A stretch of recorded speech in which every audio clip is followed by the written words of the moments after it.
నేను ఎక్కువసేపు కూర్చొని ఉంటానండి. నా పని ఒత్తిడి అలా ఉంటుంది. నా కాళ్ళు వాపులొస్తున్నాయి. అదేమన్నా సంకేతమా? దానికేమన్నా చేయాలా నేను? ఎటువంటి జాగ్రత్తలు తీసుకోవాలి? అన్నది అడుగుతూ ఉంటారు. దాని గురించి తెలుసుకుందాం.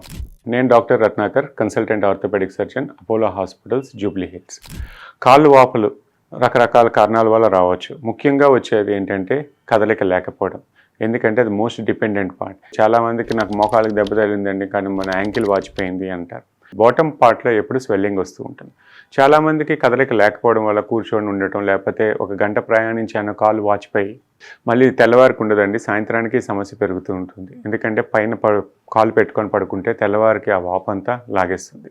కదలిక ఉన్న వాళ్ళకి ఏంటి ఈ సమస్య తక్కువ, ఎందుకంటే బ్లడ్ సర్క్యులేషన్ ఫ్లో అవుతూ ఉంటుంది. కండరాల బలం వల్ల కూడా బ్లడ్ సర్క్యులేషన్ అక్కడ పూల్ అవ్వకుండా మనకి పైకి గుండెకి చేరవేస్తుంది. ఎప్పుడైతే కదలిక తగ్గిపోతుందో ఏంటంటే మజిల్ యాక్టివిటీ ఉండదో, జాయింట్స్ యాక్టివిటీ ఉండదో, స్వెల్లింగ్ స్టార్ట్ అవుతూ ఉంటుంది. కొంతమందికి ఈ సమస్య ఆర్గానిక్గా ప్రాబ్లం ఉంటుంది. అంటే ఏదన్నా కిడ్నీ సమస్యతో బాధపడే వాళ్ళు, లేకపోతే వేరే సమస్యలతో బాధపడే వాళ్ళకి కొంతమందికి ఈ ఫంక్షనల్ ప్రాబ్లమ్స్ వల్ల వచ్చే అవకాశం ఉంది. కొంతమందికి ఏంటంటే సైలెంట్ ఇడియోపాథిక్ అంటాం, ఏ కారణం లేకపోయినా వచ్చే అవకాశాలు కూడా ఉంటాయి. వీళ్ళకి కొంతమందికి అడ్వైజ్ చేసేది ఏంటంటే స్టాకింగ్స్ వాడండి మీరు కదలిక లేకపోతే. ఎందుకంటే మోకాళ్ళు బ్లడ్ సమస్య ఏంటంటే డీబీటీ కూడా అవకాశం ఉంది, అంటే బ్లడ్ క్లాట్స్ కూడా వచ్చే అవకాశం ఉన్నది. స్టాకింగ్స్ అంటే ఏంటంటే టైట్గా ఉంటుంది, బ్లడ్ పుల్ అవ్వకుండా చూసుకుంటూ ఉంటుంది.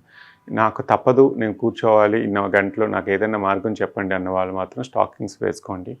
ఒక అరగంట కన్నా అటు ఇటు కదులుతూ కాల్ స్ట్రెచింగ్స్ చేసుకోవడం చేస్తూ ఉండాలి. అదే పనిగా మీరు ఏ కదలిక లేకపోవడం వల్ల కూడా ఈ సమస్య పెరుగుతూ ఉంటుంది.